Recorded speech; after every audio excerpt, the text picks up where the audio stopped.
Hey crew, it's Pitt, and I am back with some more Esoterica. Today we are diving back into the works of Mr. Manly Hall. This is the secret teachings of all ages, and once again I have to begin with, I am probably going to step on a lot of toes with this in particular. If you are unfamiliar with me, any of my unconventional beliefs, or if you get lost in the sauce, there are several playlists linked up here, one of which will be an unconventional Bible study where I detail in 161 videos my journey from Christian to not.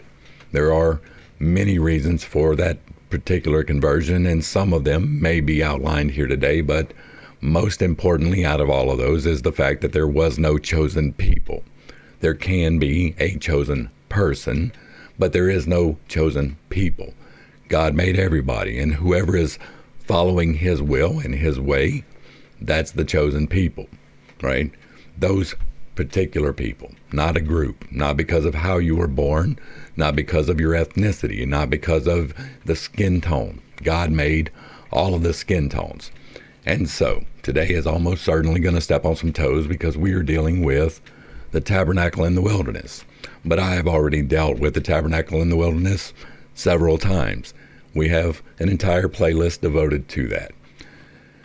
With all that being said, we are going to dive in and begin with the Tabernacle in the wilderness. Let's go. There is no doubt that much of the material recorded in the first 5 books of the Old Testament is derived from the initiatory rituals of the Egyptian mysteries. That's my eye, not the glasses. The priests of Isis were deeply versed in occult lore, and the Israelites during their captivity in Egypt learned from them many things concerning the significance of divinity and the manner of worshiping it. The authorship of the first 5 books of the Old Testament is generally attributed to Moses, but whether or not he was the actual writer of them is a matter of controversy. There is considerable evidence to substantiate the hypothesis that the Pentateuch was compiled at a much later date from oral traditions. Concerning the authorship of these books, Thomas Inman makes a rather startling statement. It is true that we have books which purport to be the books of Moses. So there are, or have been, books purporting to be written by Homer, Orpheus, Enoch, Mormon, and Junius. Yet the existence of the writings and the belief that they were written by those whose name they bear are no real evidence of the men or the genuineness of the works called by their names. It is true also that Moses is spoken of occasionally in the time of the early kings of Jerusalem, but it is clear that these passages are written by a late hand and have been introduced into the places where they are found, with the definite intention of making it appear that the lawgiver was known to David and Solomon. Okay, we're going to take the first pause here and talk about it for just a second. In my Bible study, I made it abundantly clear that this was most likely the case, but that we took the assumption that it was written by Moses, even though I knew, and it's borne out by evidence through the years, that it is most certainly not, right? The flood story, for instance, has its roots in Samaria. Almost without a doubt, that account is much, much older than the Moses account, and it contains the same names. That is the least of the evidence, but that is a piece of the evidence. There is many, many reasons to doubt many, many parts of that particular section of the book. The first 5 give us a lot of really good truths. I like to say that despite the best efforts of men, the Word of God breaks through. We were given all of our instructions in Genesis. Everything that we need to do to be happy, healthy, and successful in life is right after the flood. When the gates open and they come out, well, Moses came out and he met a representative, and that representative told him something. He said, "Go forth, be fruitful, multiply, or be fruitful and multiply, subdue the earth and be stewards thereof, and shed no blood of men." That is the whole of the law wrapped up, summed up all into one thing. Go out, be productive, do all the good things, and don't kill nobody. Moses, in the best estimation, decided that that needed to be a little bit more extensive. He was talked into writing the law by Jethro, again referred to the Bible study, and he came up with things that were to raise up his people from the surrounding peoples, and that is perfectly fine, but it is not historically recorded in the correct manner. Some of the things was pretty terrible, right? The things that they were putting a stop to: sleeping with your sister, bad idea; sleeping with your mom, bad idea. But they outlawed one type of homosexuality and not the other, and that was intentional. The fact that you have to beat somebody over the head with a stone if they pick up a stick on the wrong day, that's not God's will, and I will make no conciliatory gestures towards that, right? I have outlined all of this extensively in the Bible study. These are some of the reasons why we don't deal with that. This is confirmation of that, right? My problem is that I can no longer abide it, right? It is founded upon shifting sands, not only shifting sands, but wet shifting sands. So they shift a little bit fucking faster. And it is pretty terrible, the things that happen. David and Solomon, neither one were examples of how to live as a human being. David himself was quite horrible, like quite horrible. He was a terrible person and unrepentant all the way up until the time of his death. His son killed all of his family so that he could ascend to the throne. It is pretty terrible, the things that happened in the Old Testament. And if you do not know what I'm talking about, if any of this triggers you in any sort of way, I highly recommend that you fall back right now and go watch the Unconventional Bible Study before going any farther, because I am probably going to step on a whole lot more toes as we go forward. Now, with all that being said, let's dig into some more of the text. While this noted scholar, all right, I'm going to have to bring it up. While this noted scholar, like, that was a long time with my natural voice, and I'm happy, but I don't feel good. Like, it feels like it's topping out and it's not getting through, so I have to bring it up. This is vocal therapy, and the fact that I can talk like that is a blessing from my God.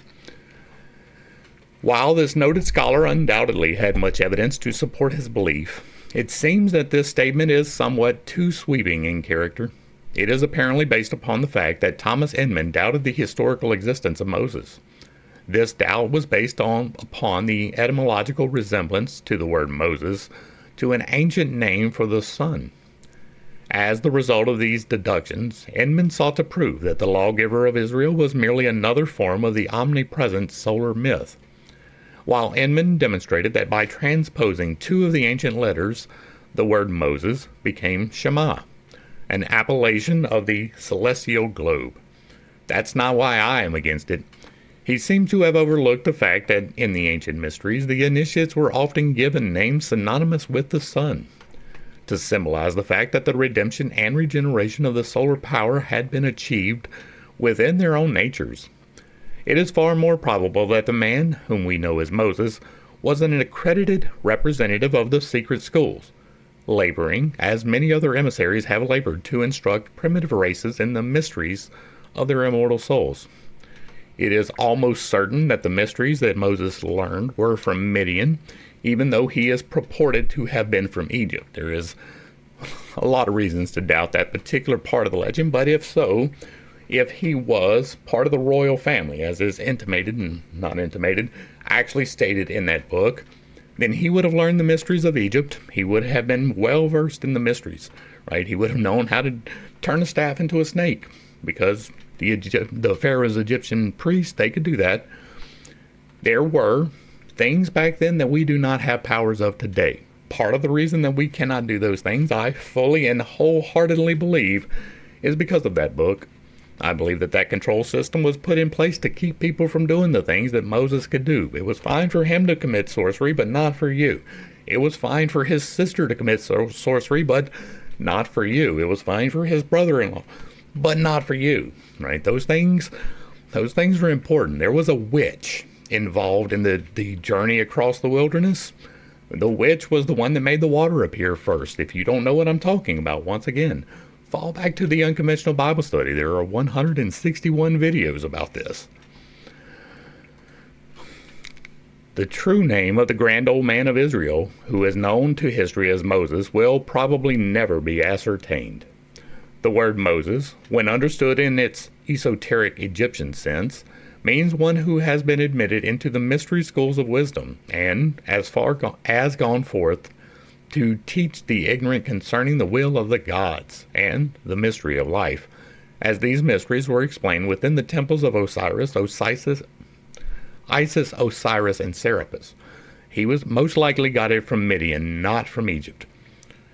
There is much controversy concerning the nationality of Moses. Let's hit that real quick, right? I believe that there was a disaster cycle. If you were unaware, it will be linked up here. There is a disaster cycle that happens. It happens every 6,000 years, but it is a repeating pattern of 12,000 years. There is a hot one at 12,000, there is a cold one at 6,000, and there will be a hot one at 0. It is a 12,000 year repeating cycle. I believe that after each of the cycles, there are many different pockets of civilization that survive, and one of those pockets was Egypt. One of those pockets was Midian. One of those pockets was Babylon. One of those pockets was Punjab. There are several pockets all over the place. And they all have their own history of what happened after the particular incidents.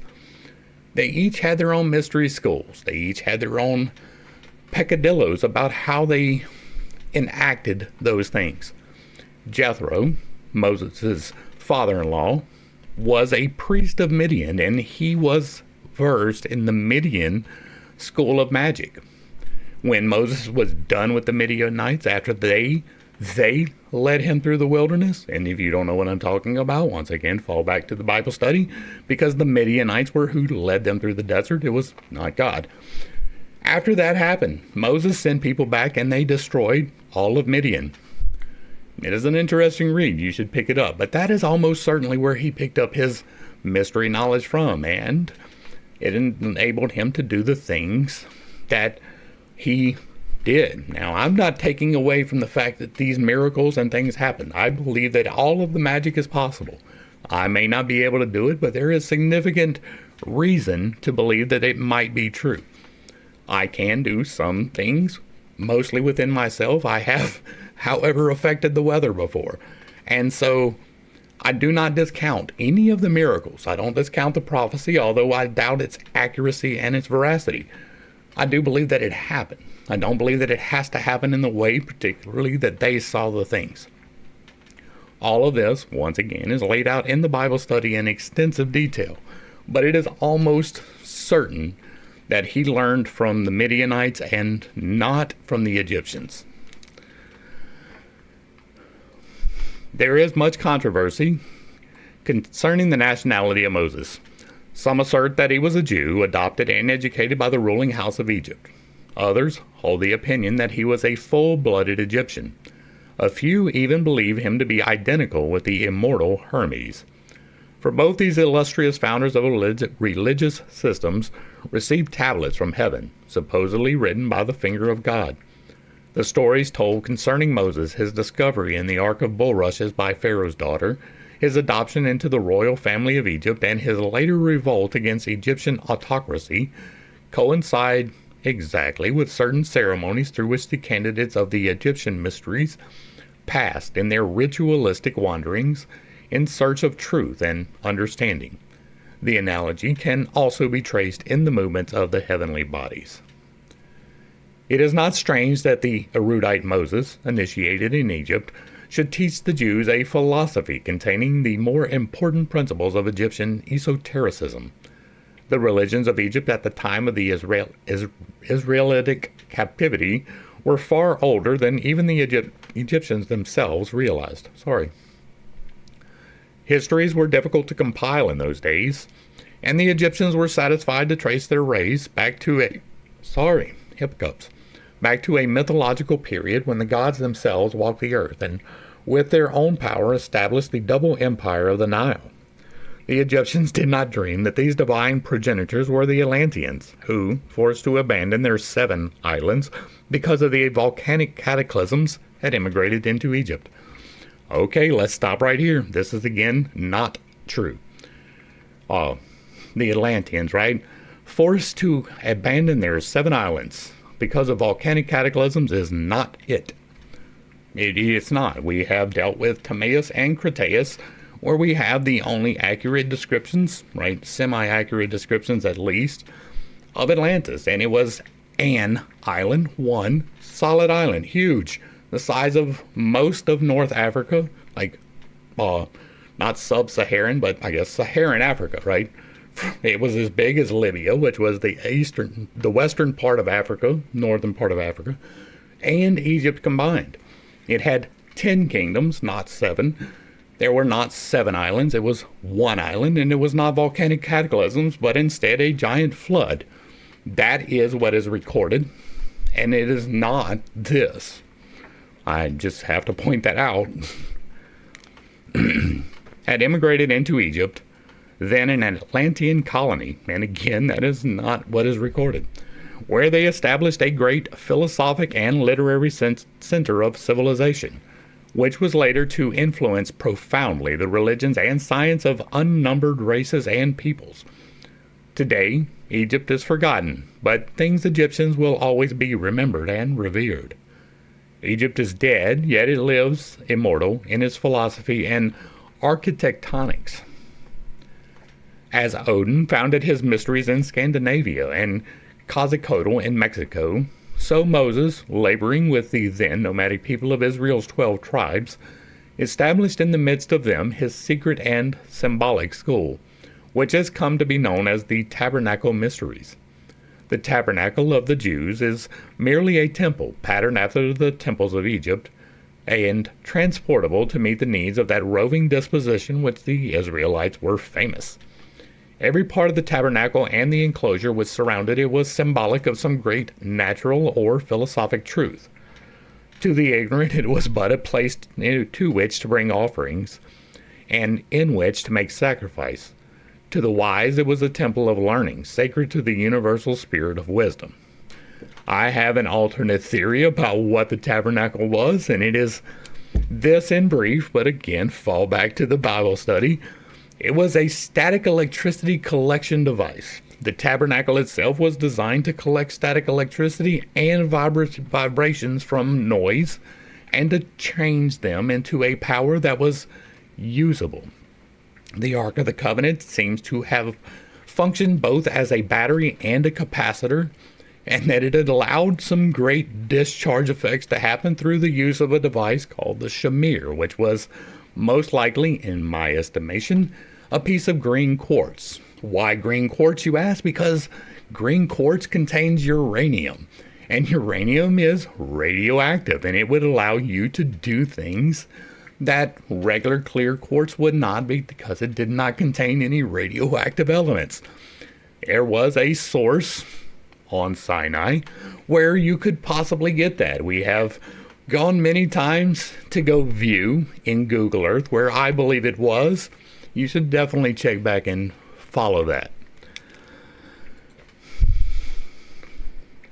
With the greatest the greatest minds of the Jewish and Christian worlds have realized that the Bible is a book of allegories, few seem to have taken the trouble to investigate its symbols and parables.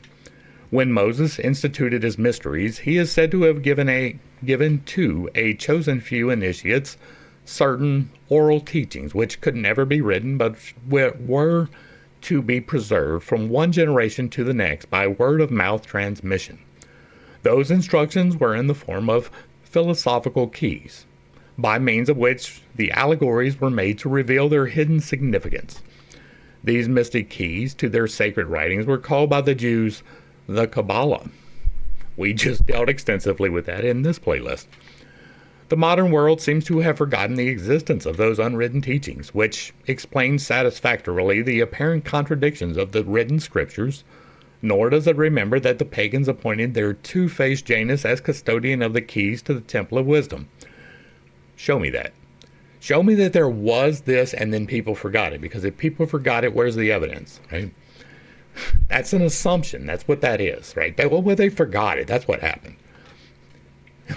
Janus has been metamorphosed into St. Peter. Again, that's a self-insertion, so often symbolized as holding into his hand the key to the gate of heaven. The gold and silver keys of God's vicar on earth, the Pope, symbolizes this secret doctrine. The Pope is definitely not a representative of God, which, when properly understood, unlocks the treasure chest of the Christian and Jewish Kabbalah. The temples of Egyptian mysticism, from which the tabernacle was copied, prove that were, according to their own priests, miniature representations of the universe. The solar system was always regarded as a great temple of initiation, which candidates entered through the gates of birth. After threading the tortuous passageways of earthly existence, they finally approached the veil of the great mystery, death, through whose gate they vanished back into the invisible world.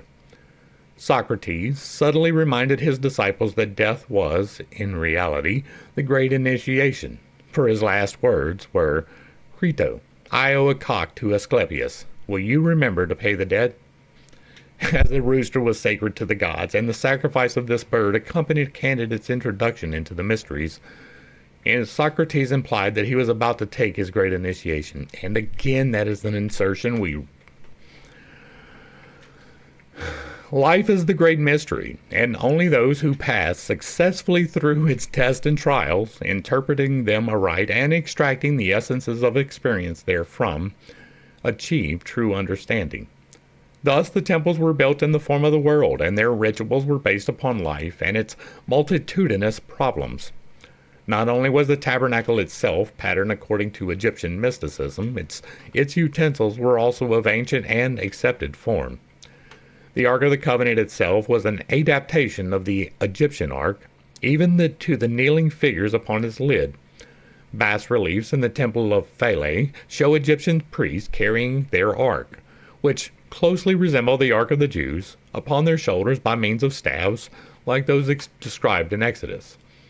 This is the Ancient of Days. That is a representation from Montfaucon's Antiquities. It is in this form that Jehovah is generally pictured by the Kabbalists. The drawing is intended to represent the demiurges of the Greeks and Gnostics, called by the Greeks Zeus, the immortal mortal, and by the Hebrews Yahweh. The following description of the tabernacle and its priest is based upon the account of its construction and ceremonies recorded by Josephus in the third book of his Antiquities of the Jews.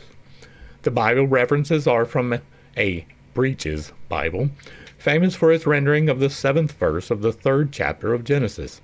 Printed in London in 1599, the quotations are reproduced in their original spelling and punctuation. It is entirely possible that if Egypt had an ark, then the Israelis stole it. They stole a lot of things when they left Egypt, a lot of things. The building of the tabernacle. Moses, speaking for Jehovah, the God of Israel, appointed 2 architects to superintend the building of the tabernacle. They were Bezaleel, the son of Uri of the tribe of Judah, and Aholiab, the son of Ashiamach of the tribe of Dan. Their popularity was so great that they were also the unanimous choice of the people. When Jacob, upon his deathbed, blessed his sons, see Genesis, he assigned to each a symbol. The symbol of Judah was a lion, and that of Dan a serpent or a bird, possibly an eagle. The lion and the eagle are 2 of the 4 beasts of the cherubim, the fixed signs of the zodiac, and the Rosicrucian alchemists maintain that the mysterious stone of the wise, the soul, was compounded with the aid of the blood of the red lion and the gluten of the white eagle. It seems probable that there is a hidden mystic relationship between fire, the red lion, water, the white eagle, as they were used in occult chemistry, and the representatives of these 2 tribes whose symbols were identical to these alchemical elements. As the tabernacle was the dwelling place of God among men, likewise the soul, body, in man is the dwelling place of his divine nature, round which gathers a 12-fold material constitution in the same manner that the tribes of Israel camped about the enclosure sacred to Jehovah. The idea that the tabernacle was really symbolic of an invisible spiritual truth outside the comprehension of the Israelites is substantiated by a statement made in the 8th chapter of Hebrews. Who serve unto the pattern and shadow of heavenly things, as Moses was warned by God when he was about to finish the tabernacle. What?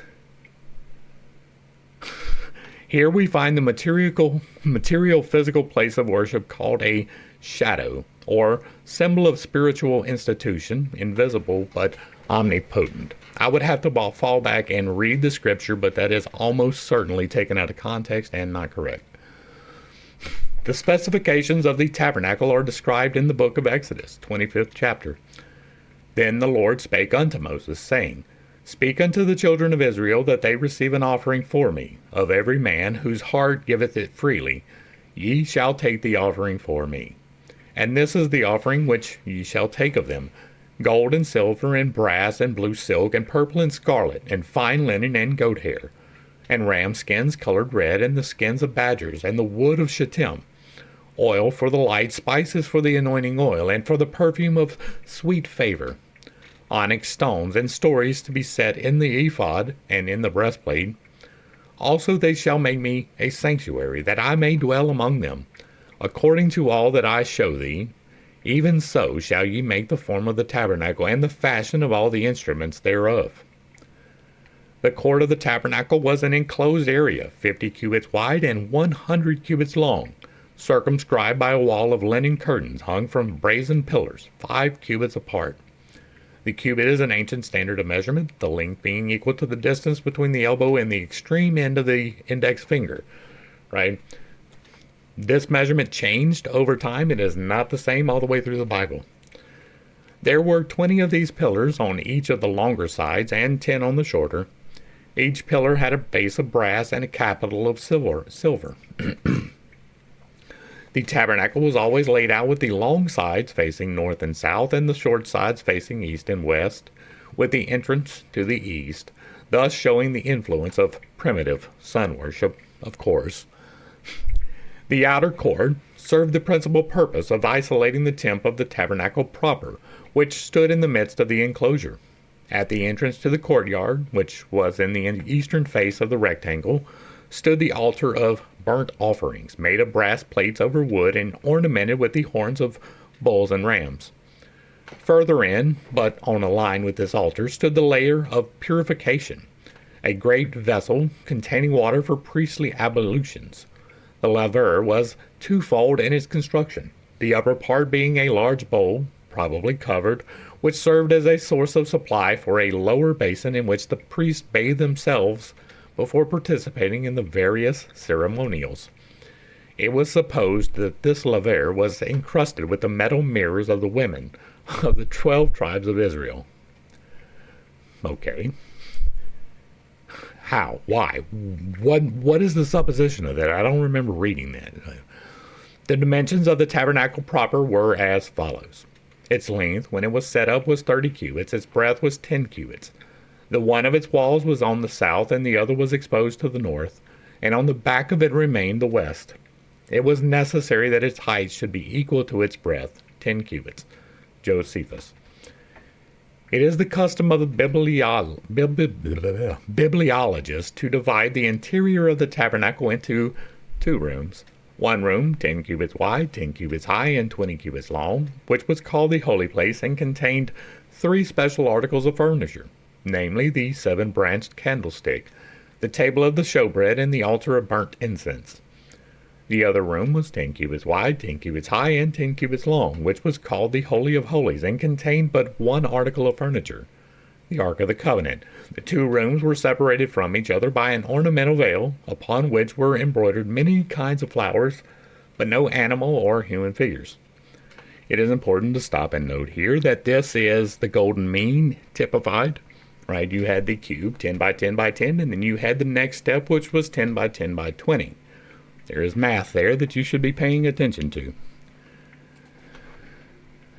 Josephus hints that there was a 3rd compartment which formed by subdividing the holy place, at least hypothetically, into 2 chambers. The Jewish historian was not very explicit in his description of this 3rd room, and the majority of writers seem to have entirely overlooked and neglected this point. Although Josephus emphatically states that Moses himself divided the inner tent into 3 sections. The veil, separating the holy place from the Holy of Holies, was hung across 4 pillars, which probably indicated in a subtle way the 4 elements, while at the entrance to the tent proper the Jews placed 7 pillars, referring to the 7 senses and the 7 vowels of the sacred name. That later only 5 pillars are mentioned may be accounted for by the fact that at the present time man has only 5 developed senses and 5 active vowels. The early Jewish writers of the Bariyatha treats of the curtains as follows. So wait. You telling me we lost 2 vowels somehow? Okay, whatever. There were provided 10 curtains of blue, of purple, and scarlet, and fine twined linen. As is said, moreover, thou shalt make the tabernacle with 10 curtains of fine twined linen in blue and purple and scarlet. There were provided 11 curtains of goat's hair, and the length of every one of them was 30 cubits.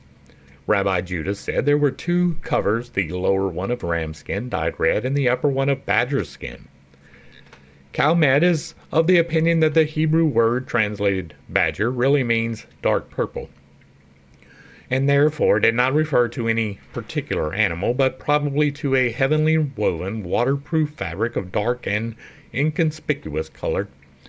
During the time of Israel's wandering through the wilderness, it is supposed that a pillar of fire hovered over the tabernacle at night, while a column of smoke traveled with it by day.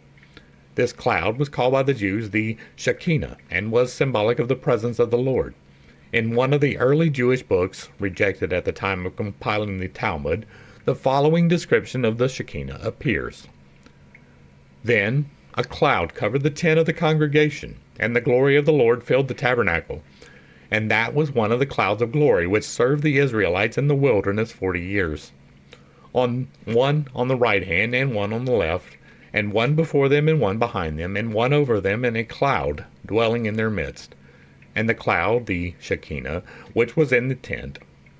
And the pillar of cloud which moved before them, making low before them the high places, and making high before them the low places, and killing serpents and scorpions, and burning thorns and briars, and guiding them into the straight way. Now, there's a reason that was discarded, because do you know why they started worshiping the snake? Y'all probably are mad at me if I were just saying that, but while they were wandering in the wilderness, which is highly doubtful, by the way, while they were wandering through the wilderness, they were attacked by snakes. And it was so bad that they turned to Moses, and Moses was like, you know what, here's what we're going to do. And he cast a brazen image. He created an image of a snake and placed it climbing up a stick, and said, if you look at this stick, you will be saved from the snakes. That is what happened. And not only that, but they continued to worship that until well after Solomon. How interesting. The rebuilding of the temple is when they got rid of that. That's interesting, right? It had a place of honor next to the Holy of Holies in Solomon's temple. And the Jews went there and gave veneration, not necessarily idol worship, right? They went there and they said, hey, check it out. There's a snake on a stick. And that doesn't seem at all like the book of Genesis. Maybe we should just worship the snake on a stick. And they did. You don't have to like it, but it is in your book. The furnishings of the tabernacle. There is no doubt that the tabernacle, its furnishings and ceremonials, when considered esoterically, are analogous to the structure, organs, and functions of the human body. That is not true. At the entrance of the outer court of the tabernacle stood the altar of burnt offerings, 5 cubits long and 5 cubits wide, but only 3 cubits high. The upper surface was a brazen grill upon which the sacrifice was placed, while beneath was a space for the fire. This altar signified that a candidate, when first entering the precincts of the sanctuary, must offer upon the brazen altar not a poor, unoffending bull or ram, but its correspondence with his own nature. The bull, being symbolic of earthiness, represented his own gross constitution, which must be burned up by the fire of his divinity. The sacrificing of beasts, and in some cases human beings, upon the altars of the pagans, was the result of their ignorance concerning the fundamental principle underlying sacrifice. They did not realize that their offerings must come from within their own natures in order to be acceptable.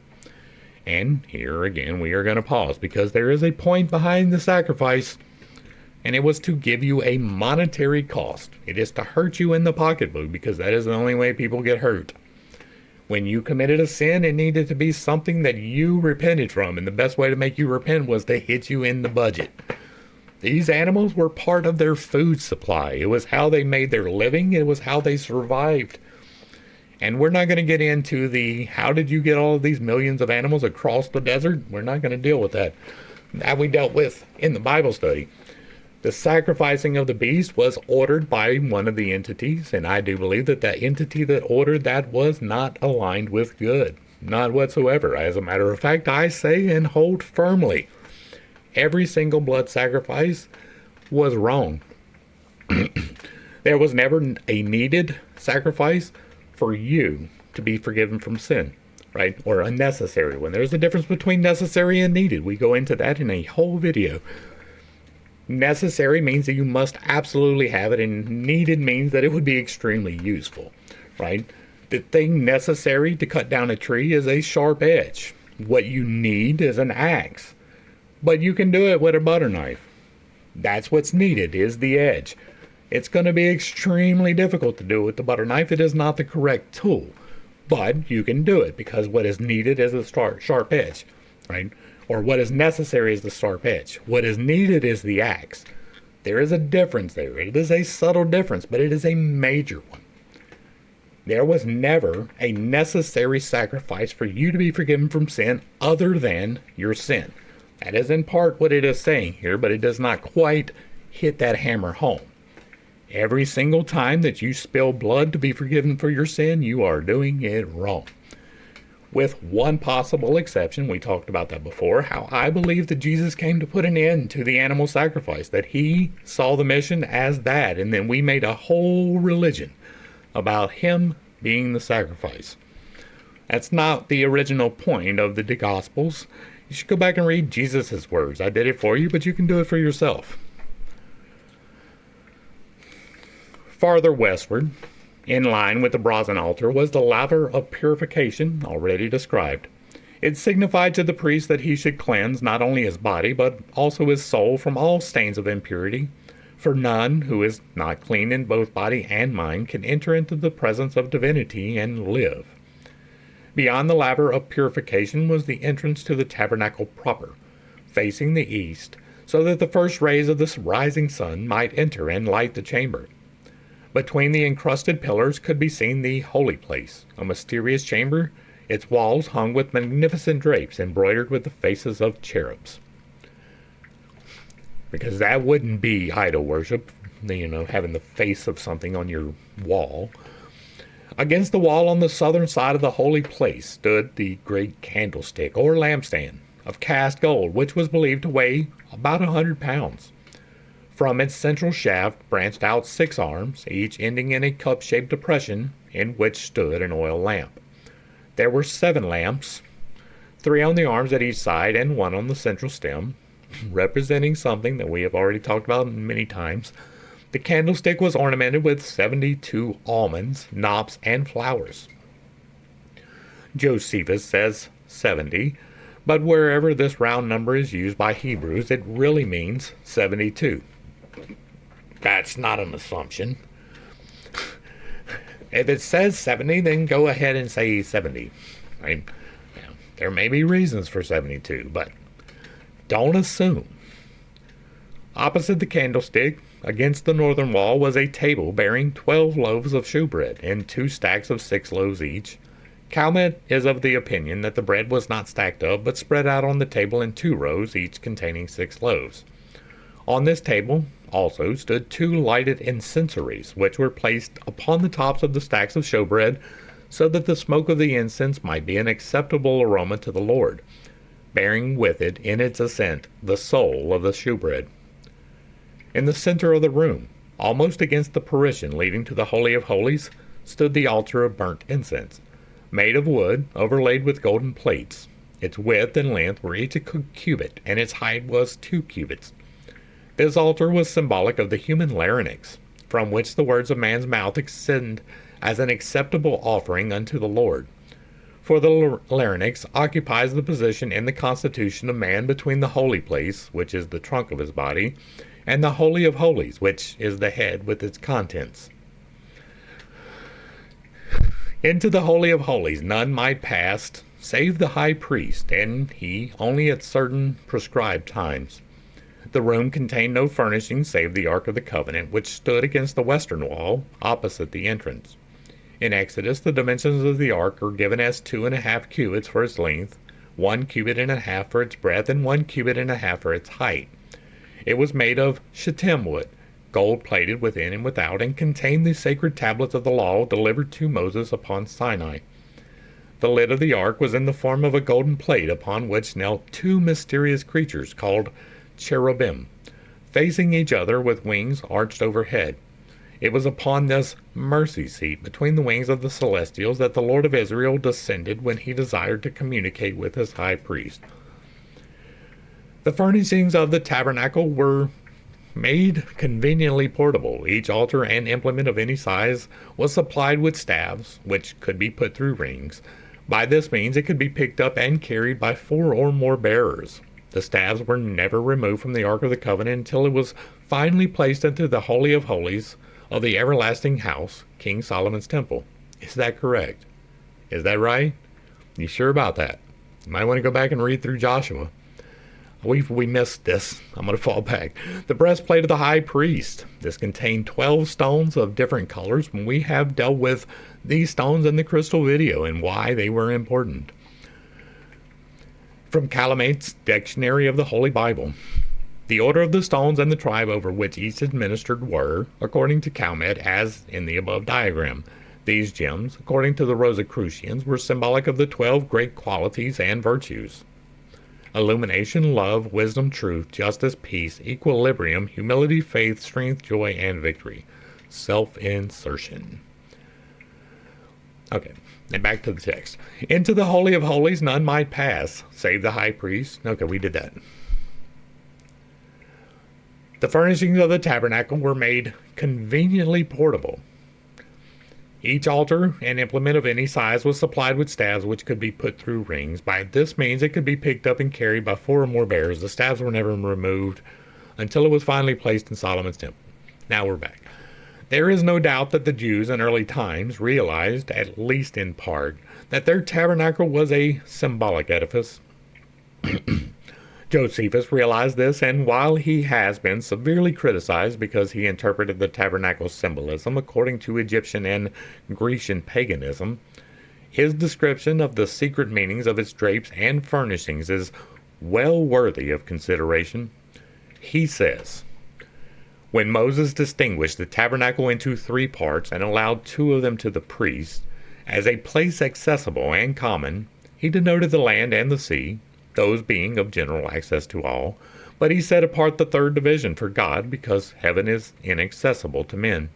And when he ordered 12 loaves to be set on the table, he denoted the year, as distinguished into so many months. By branching out the candlesticks into 70 parts, he secretly intimated the decani, or 70 divisions of the planets. And as to the 7 lamps upon the candlesticks, they referred to the course of the planets, of which that is the number. The veils, too, which were composed of 4 things, they declared the 4 elements. For the plain linen was proper to signify the earth, because the flax grows out of the earth. The purple signified the sea, because that color is dyed by the blood of a sea-shell fish. And blue is fit to signify the air, and the scarlet will naturally be an indication of fire."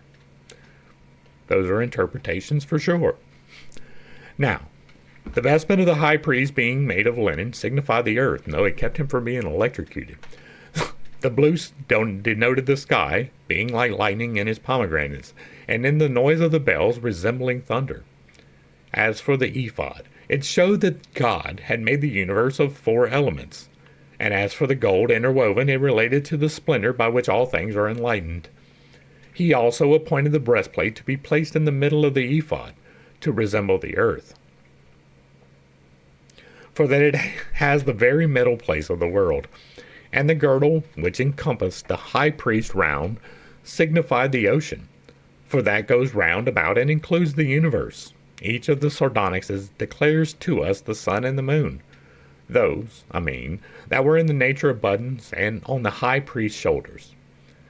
And for the 12 stones, whether we understand by them the months, or whether we understand the like number of signs that circle which the Greeks call the zodiac, we shall not be mistaken in their meaning.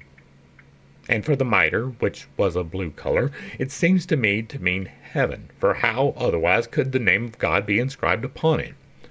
That it was also illustrated with a crown, and that of gold also, and is because of that splendor with which God is pleased. It also symbolically significant that the tabernacle was built in 7 months and dedicated to God at the time of the new moon. The metals used in the building of the tabernacle were all emblematic. Gold represents spirituality, and the golden plates laid over the shittim wood were emblems of the spiritual nature which glorifies the human nature, symbolized by the wood. Mystics have taught that man's physical body is surrounded by a series of invisible bodies of diverse colors and great splendor. In the majority of people, the spiritual nature is concealed and imprisoned in the material nature, but in a few, this internal constitution has been objectified, and the spiritual nature is outside, so that it surrounds man's personality with a great radiance. Silver, used as the capitals for the pillar, has its reference to the moon, which was sacred to the Jews and the Egyptians alike. The priests held secret ritualistic ceremonies at the time of the new and full moon, both of which periods were sacred to Jehovah. Silver, so the ancients taught, was gold with its sun ray turned inward instead of objectified. While gold symbolized the spiritual soul, silver represents the purified and regenerated human nature of man. The brass used in the outer altars were a composite substance consisting of an alloy of precious and base metals. Thus, it represented the constitution of the average individual, who is a combination of both the higher and the lower elements. The 3 divisions of the tabernacle should have a special interest to Freemasons, for they represent the 3 degrees of the Blue Lodge, while the 3 orders of the priests who served the tabernacle are preserved to modern masonry as the entered apprentice, the fellow craftsman, and the master mason. The Hawaiian Islanders built a tabernacle not unlike that of the Jews, except that their rooms were one above another and not one behind another, as is the case of the tabernacle of the Israelites. The 3 rooms are also the 3 important chambers of the Great Pyramid of Giza. And again, that is assumptions, right? I'm not even going to dig into that because we have dealt with that so extensively, but 3 is important. The Trinity is important every single time you see it. 7 is important, so is 8. 7 being 8 into the new, right? There are 7 chakras, the one that encompasses. There are 7 days in the beginning of the new week. There are 7 layers of earth in the beginning of the new layer. There are 7 layers of the atmosphere in the beginning of the new layer. There is 7 into 8 everywhere. There is 3 everywhere. There is 1 everywhere, and they are all important. The Trinity does represent the body, the soul, and the becoming, right? The Holy Spirit. Gold, silver, and bronze can represent the Trinity. In the same manner, you have the earthly one, you have the heavenly one, and you have the spiritual one. You can take that however you want to take it. You can interpret it however you want to interpret it. We were not given clear instructions on those. So this is an interpretation, but it does not necessarily have to be right, and almost certainly is not. The robes of glory. Sorry.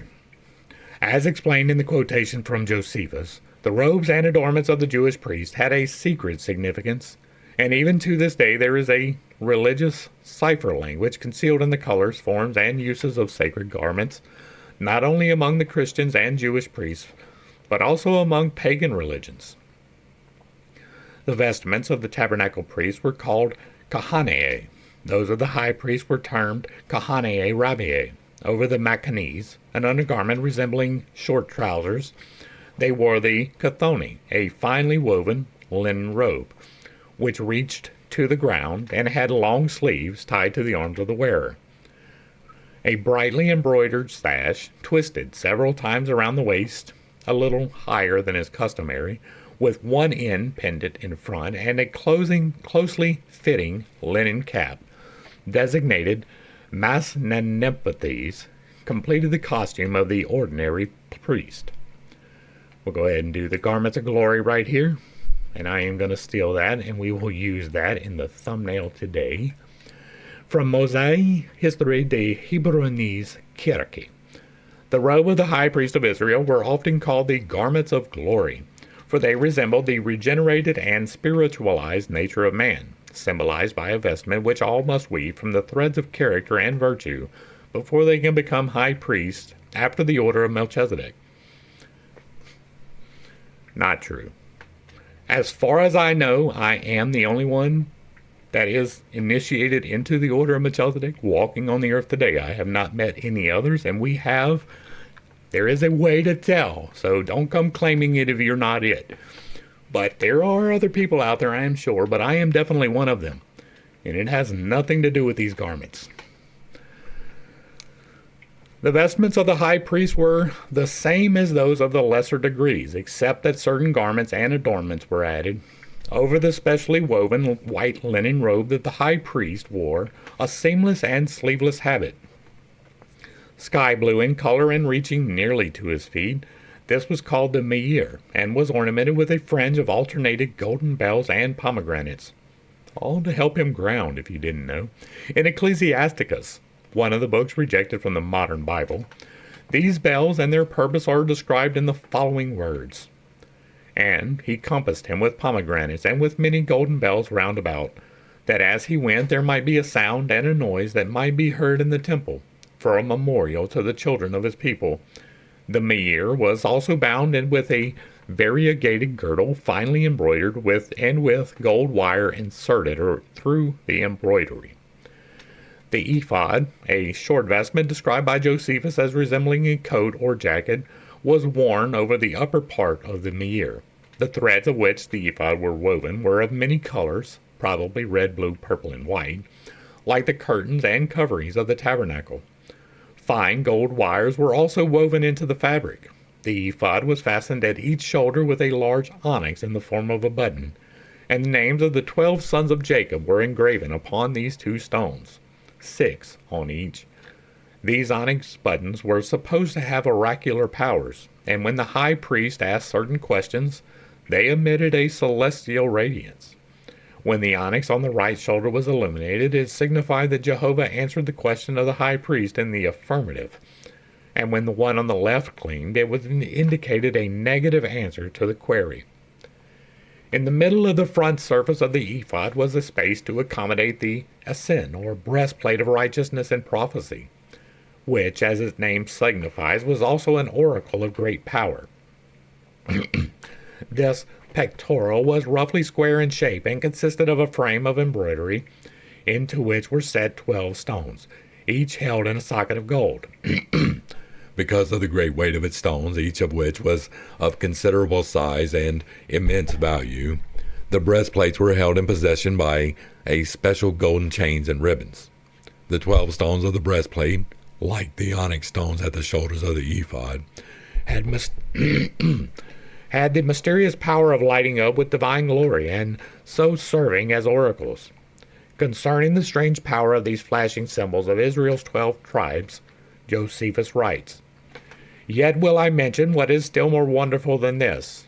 For God declared beforehand by those 12 stones which the high priest bare upon his breast, and which were inserted into his breastplate, when they should be victorious in battle. For so great a splendor shone forth from them before the army began to march, that all the people were sensible of God's being present for their assistance. When it came to pass that those Greeks, who had a veneration for our laws, because they could not possibly contradict this, called the breastplate the oracle. The writer then adds that the stones ceased to light up and gleam some 200 years before he wrote his history, because the Jews had broken the laws of Jehovah, and the God of Israel was no longer pleased with his chosen people. They lost the power source." I know, it's unconventional. I have a whole study behind it, but I do believe that the ark was a power generation device, and that the ephod was powered by it. You don't have to believe that.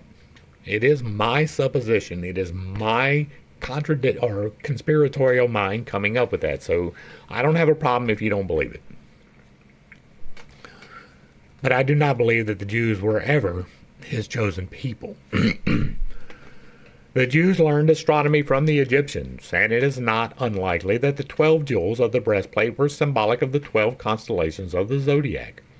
These 12 celestial hierarchies were looked upon as jewels adorning the breastplate of the universal man, the Macroprosophos, who is referred to in the Zohar as the Ancient of Days. The number 12 frequently occurs among ancient peoples, who, in nearly every case, had a pantheon consisting of 12 demigods and goddesses, presided over by the Invincible One, who was himself subject to the incomprehensible All-Father.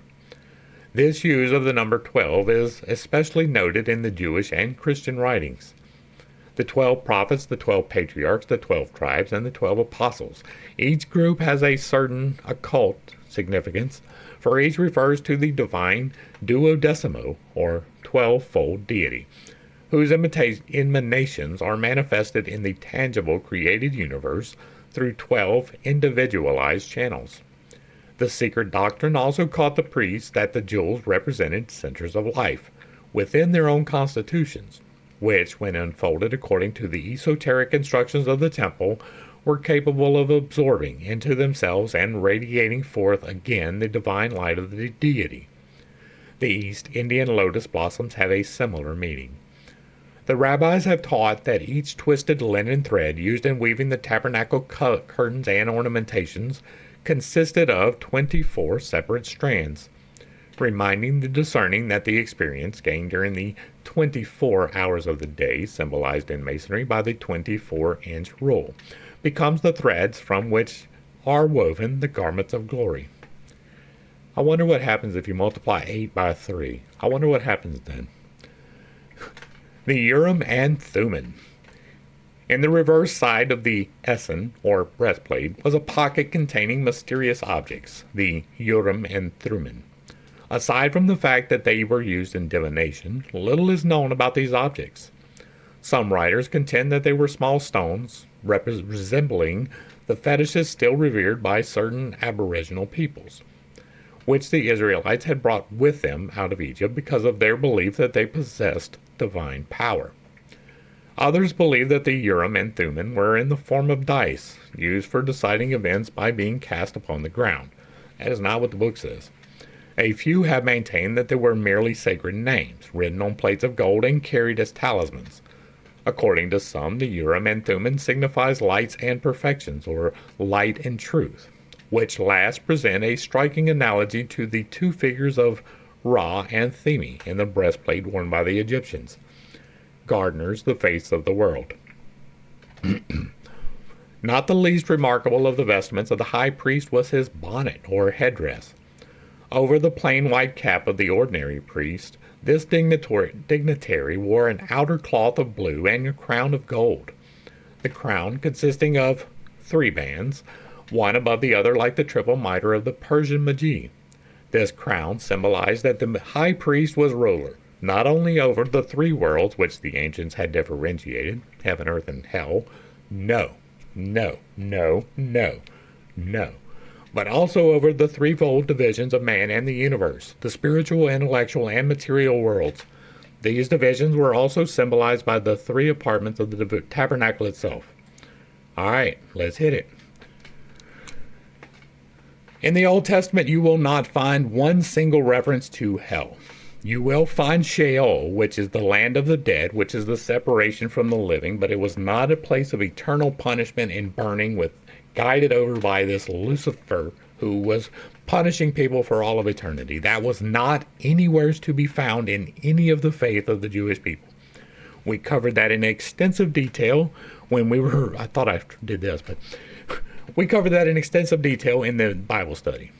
There was no concept of hell until shortly before the birth of Jesus. They didn't even have the concept of burning eternal punishment. It was not a thing. So you had heaven and you had earth, and there was Sheol, which was kind of tied into heaven, but it was underneath the earth. That is granted, but it was not hell. Everybody went there. Everybody went there.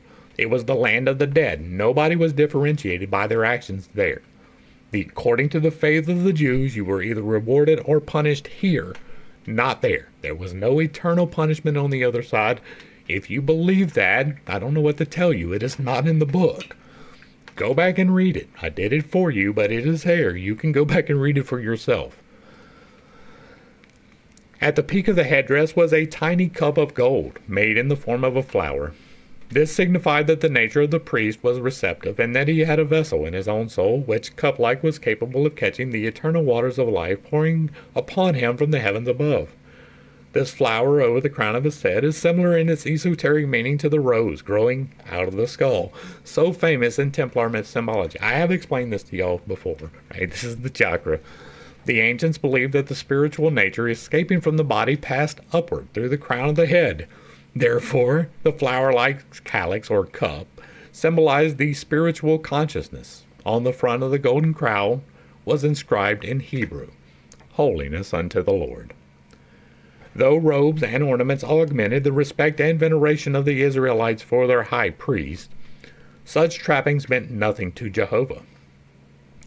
Therefore, before entering the Holy of Holies, the high priest removed his earthly finery and entered into the presence of the Lord God of Israel unclothed. There he could be robed only in his own virtues, and his spirituality must adorn him as a garment. I'm not sure about that either. I don't remember reading that, but I'm not going to argue that. It was not important enough to remember. There is a legend to the effect that any who chanced to enter the Holy of Holies unclean were destroyed by a bolt of divine fire from the mercy seat. If the high priest had but one selfish thought, he would be struck dead. As no man knows when an unworthy thought may flash through his mind, precautions had to be taken in case the high priest should be struck dead while in the presence of Jehovah. The other priests could not enter the sanctuary, therefore, when their leader was about to go in and receive the command of the Lord. They tied a chain around one of his feet so that if he were struck down while behind the veil, they could drag the body out. They had to do that because the priest got drunk one night. You should read that too. The headdress of the priest, that's what this is. From Mosaic history, the Hebrew is kirke. Over the plain white cap of the ordinary priest, the high priest wore an overcloth of blue and a band of gold. On the front of the golden band were inscribed the Hebrew words, "Holiness unto the Lord." This illustration shows the arrangement of the bonnet both with and without the golden crown. And the ark with its cherubim, and that is not correct. From Calmet's Dictionary of the Holy Bible, they faced each other with the wings spread out over the top of them and the wings touched, but it was not this. It was not facing the side. It was pointing in like this, and between the two, where they were facing, was the face where God appeared. Josephus tells us that the cherubim were flying creatures, but different in appearance from anything to be seen on earth, therefore impossible to describe. Moses is supposed to have seen these beings kneeling at the footstool of God when he was picked up and brought into the presence of Jehovah. When did that happen? It is probable that they resembled, at least in general appearance, the famous cherubim of Ezekiel. And so we end with the tabernacle in the wilderness, and I know I have unconventional beliefs, and I have a tendency to step on toes whenever I convey those unconventional beliefs. It is not intentional, but I do not apologize for it. The things that I talk about here, we have spent an extensive amount of time, at least 100 hours, but closer to 160. Right, some of the videos are over an hour, some of the videos are under an hour, but I took 161 videos to go through the Bible. Most of that is in the Old Testament. Most of that is dealing with the Pentateuch and the prophecies. There was a lot I skipped. I didn't do Proverbs, I didn't do Psalms, I didn't do most of the New Testament because it was unnecessary. I believe that I have shown in some extensive detail the reasoning why I hold the unconventional beliefs that I do. I have been honest and forthright about them. I mean no malice or ill intention, and if you believe these things and you live according to the tenets inscribed therein, you will probably be all right. I do not believe that my way is the only way. I believe that anybody telling you that their way is the only way is probably misleading you for some reason or another. I do believe that the entities involved, and I do believe there are entities, both good and evil.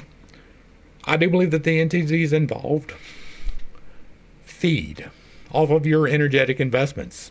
right? Those energetic investments can include violence, which is heavily outlined for the Israelites.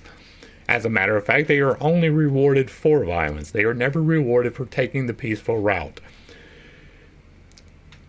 I believe that those entities fed upon the blood, the energy released by those dedications, that you today are still feeding those same energies because you have been inducted into the ceremonies involved with directing that energy towards those entities. Again, you don't have to believe me. I am here to tell you things, not convince you of things.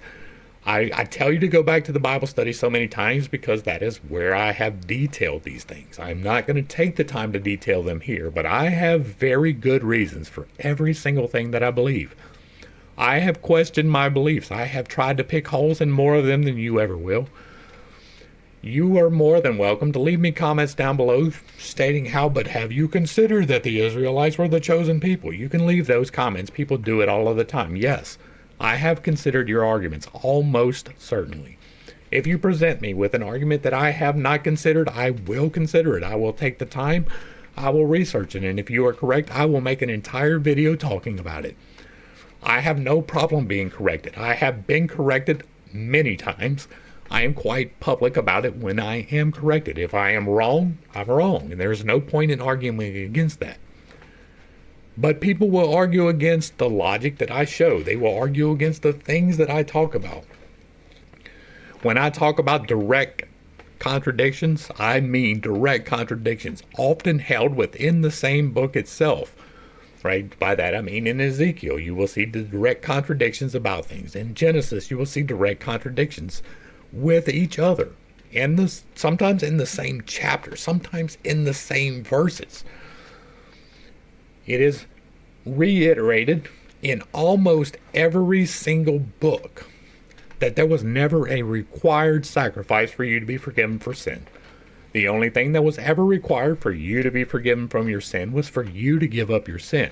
If you turn to God and you say, "Dear Heavenly Father, I come to you as a sinner and I freely accept the grace that you freely extend and I ask you to forgive me," it is done. It is really that simple. If you actually mean it, it is done. You do not need to go to the river. You don't need to jump in. You don't need anybody's blood thrown on you. It does not need to happen.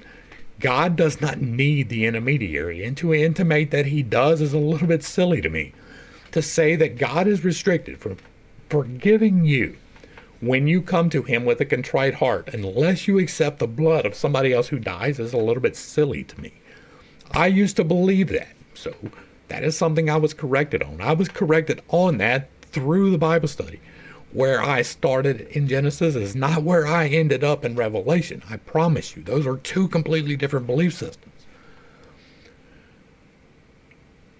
This energetic control system is meant to harvest your energy.